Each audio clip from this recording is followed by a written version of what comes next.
കൂടുതൽ വാർത്തകളും വീഡിയോകളും കാണാൻ ഈ ചാനൽ സബ്സ്ക്രൈബ് ചെയ്യുക. കൂടെ ബെൽ ബട്ടൺ അമർത്തുക. നമസ്കാരം. ചോതി നക്ഷത്രത്തിൽപ്പെട്ട നക്ഷത്രജാതകൻ അനുഷ്ഠിക്കേണ്ടതായ കർമ്മങ്ങളും പ്രതികൂല നക്ഷത്രങ്ങളും അവർക്ക് ഏതൊക്കെ കർമ്മങ്ങളാണ് ചെയ്യേണ്ടത് അവരുടെ ജീവിതോന്നമനത്തിന് വേണ്ടി എന്നുള്ളത് നമുക്ക് നോക്കാം. ചോതി നക്ഷത്രത്തിൽപ്പെട്ടവര് ജനിക്കുന്നവരെ സമർത്ഥരും, വളരെയേറെ അറിവ്, ഉന്നത വിദ്യാഭ്യാസപരമായിട്ട് അറിവുള്ളവരും സുഖമുള്ളവരും ഒക്കെ ആയിരിക്കും. വളരെ ചുരുക്കം പേർക്ക് ഈ പറയുന്ന കാര്യങ്ങൾ ഇല്ലാതിരിക്കുള്ളൂ. അവർ ജിജ്ഞാസുക്കളായിരിക്കും, ജ്ഞാനവും സമർത്ഥരൊക്കെ ആയിരിക്കും. ചിലവർക്ക് സാഹചര്യങ്ങൾ കൊണ്ട് ഉയർന്ന തലത്തിലേക്ക് എത്തിപ്പെടാൻ സാധിക്കാതെ വരുന്നുണ്ട്. എങ്കിൽ പോലെയും അത് പലതരത്തിലും പലർക്കും അത് സാധിക്കാം, അങ്ങനെ സംഭവിക്കുന്നുണ്ട്. ധർമ്മിഷ്ഠത, ദയ എന്നിവയൊക്കെ ചോതിയുടെ ഗുണങ്ങളാണ്. ഇങ്ങനെയുള്ളവർക്കൊക്കെ വളരെ സൗമ്യമായ പെരുമാറ്റവും ഒക്കെ ഇവരുടെ ലക്ഷണങ്ങളാണ്. ധനസമ്പാദനത്തിൽ താല്പര്യമുള്ള അവർ ബുദ്ധിപരമായിട്ടും ആകർഷകമായിട്ടൊക്കെ സംസാരിക്കുകയൊക്കെ ചെയ്യും. സംഗീതം, സിനിമ, ലളിതകലകൾ തുടങ്ങിയവയിലൊക്കെ ഇവർക്ക് വളരെ താല്പര്യം ഉണ്ടായിരിക്കും. ഇവരുടെ വിവാഹമായിട്ട് ബന്ധപ്പെട്ട പല ക്ലേശങ്ങളും വന്ന് ചേരാറുണ്ട്. സുന്ദരികളായ സ്ത്രീകളാണ് ഇവരുടെ ദൗർബല്യം. ലഹരി ഒക്കെ ഇവരുടെ ദൗർബല്യങ്ങളാണ്. പ്രത്യേകിച്ച് മാനുഷികമായ ഒരു സ്വഭാവ സവിശേഷത ഇവരിൽ കാണപ്പെടുന്നുണ്ട്.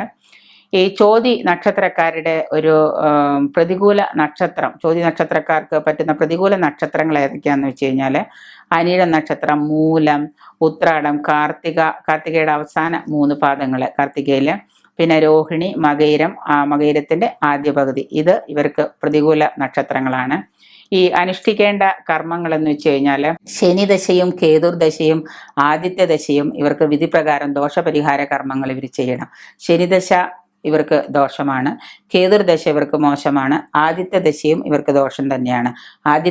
ഇവരുടെ ആദിത്യദശയിൽ ഇവരുടെ പിതൃക്കളോ പിതൃവിൻ്റെ ഭാര്യയുടെ അച്ഛനോ അല്ലെങ്കിൽ സ്വന്തം അച്ഛനോ അല്ലെങ്കിൽ അമ്മയുടെ അച്ഛനോ അങ്ങനെ ആരുടെങ്കിലുമൊക്കെ മരണം, വിയോഗം, പിതൃവിയോഗമൊക്കെ ഇവർക്ക് സംഭവിക്കുന്നതാണ് ആദിത്യദശയിൽ. വിധിപ്രകാരമുള്ള പരിഹാര കർമ്മങ്ങൾ ചെയ്യുന്നത് അനുചിതമായിരിക്കും. ചോതി, ചതയം, തിരുവാതിര എന്നീ നാളുകളിൽ ക്ഷേത്ര ദർശനം നടത്തുന്നതും നല്ലതുപോലെ പ്രാർത്ഥിക്കുന്നതൊക്കെ വളരെ നല്ലതാണ്.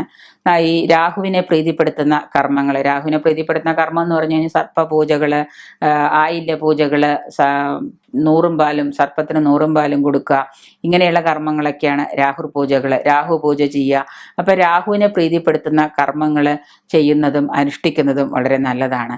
മാത്രമല്ല സർപ്പക്ഷേത്ര ദർശനം, എവിടെയെങ്കിലും ഏതെങ്കിലും ഒരു സർപ്പക്ഷേത്ര ദർശനത്തിൽ ഇവർ ഏതെങ്കിലും ഇവരുടെ ജന്മനക്ഷത്ര ദിവസമോ അല്ലെങ്കിൽ ഏതെങ്കിലും ആയില്യ നക്ഷത്രത്തിലൊക്കെ ഇവർ സർപ്പക്ഷേത്രത്തിൽ പോയിട്ട് വഴിപാടുകൾ ചെയ്യുന്നത് നല്ലതാണ്.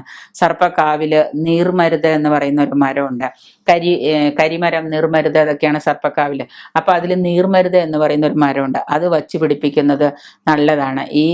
ഇങ്ങനെയുള്ള ക്രിയകളൊക്കെ ചെയ്യുന്നത് കൊണ്ട് ഇവരുടെ കുറെ ദോഷങ്ങൾ ഇല്ലാണ്ടാവുന്നുണ്ട്. കാവിൽ പോയിട്ട് നീർമരുത് വച്ച് പിടിപ്പിച്ചു കഴിഞ്ഞാൽ സർപ്പദോഷങ്ങൾ ഇവർക്ക് ഇല്ലാണ്ടാവും. അപ്പൊ ഇതുപോലെയുള്ള കാര്യങ്ങളൊക്കെ ചെയ്യുക.